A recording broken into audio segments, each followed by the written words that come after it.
Hi, welcome to Bern's Rare and Well Done, our video podcast that we're making especially for you to enhance your experience with our culinary and lifestyle book. I'm Christina Laxer. And I'm David Laxer. Today we're in the Epicurean Theater. Dean Hurst will be leading us through some unique spirits which he created. Dean has been with our brand for nearly 15 years. So let's go find out what Dean's shaking up next.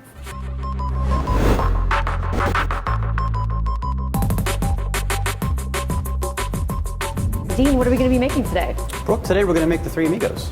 Well, we are two Amigos, so tell us who are the three Amigos. Excellent, I will. All liquor brands tend to be under one portfolio, and these three all played well together, so they're three Amigos. Great. Starting off with the tequila. Tequila is the most prominent one. This one's a Milagro, which we use a lot in-house. The Balvenie 12-year double wood, which it spends most of its time in bourbon barrels, your favorite. Yes. But then also it's finished in sherry barrels, so it takes on some of that sweetness. Yum. And then we have the Hudson Baby Bourbon. So those are the three Amigos. And then the glue that holds them together is Averna, which is an Italian Amaro.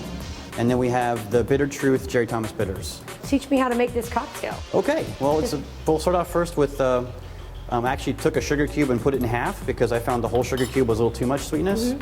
Just silly stuff we do around here. I'm gonna dash some of the bitters on here. And you can buy bitters at any local purveyor? Or Most liquor stores will have Angostura and most likely Peychaud's. So Bern's Fine Wines and Spirits, you could find it at? Yes, most Great. definitely, yeah. And if they don't have it, we're gonna get it for you, it's no Perfect. problem. Okay, so I just mashed up the sugar a little bit with the bitters, and then I'm gonna add a full ounce of the Milagro Reposado.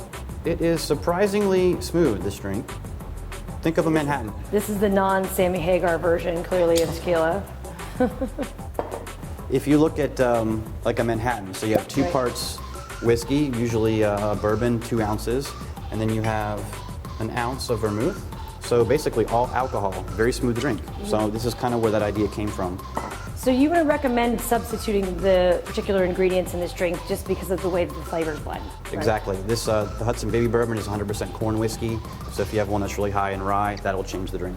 So we're trying to stay with ingredients that will work well together. Now you could use other whiskeys if you played around with the recipe. I'm sure you could find other things to use, but this is what we like to use.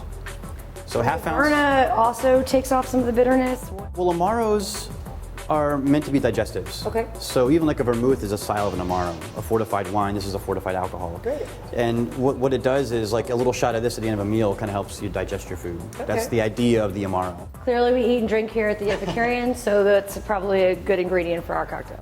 Most definitely. What's the next step? So now we're just going to add ice. Our sugar is going to be mostly dissolved in there. It won't all dissolve, but what a little bit does.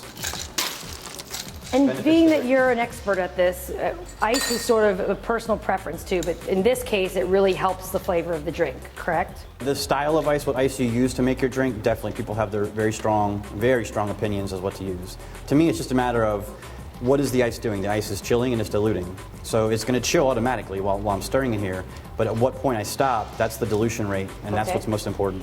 And you seem to be stirring it many times. Is there a reason or some kind of method to your madness? You want to be chilling it, most definitely. I'm chilling the glass at the same time. It's all bringing the temperature down because that's where I want the drink to start. Okay. It's going to be really smooth that way, and then with each sip, the drink will warm up. So for the layman, stir it, counterclockwise 30 times, clockwise 30 times. That is one rule for sure. Really, what's to taste?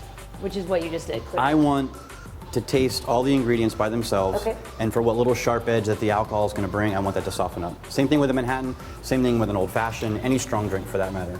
And then you just strain it off the ship? Yes. Wow. Yeah, some people will chill their glass first. Again, I want this to warm up. Think of like the best cup of coffee you ever had in your life. Chances are it got better as it got close to the room temperature. Okay. This drink does the same thing. So can I try it? Please. Okay, so the three Let's Amigos. see. Wow, that is really good, Dean. The idea of showcasing this drink out of all the recipes in the book is that this is one that most people would scratch their head at and go, why would you put these things together?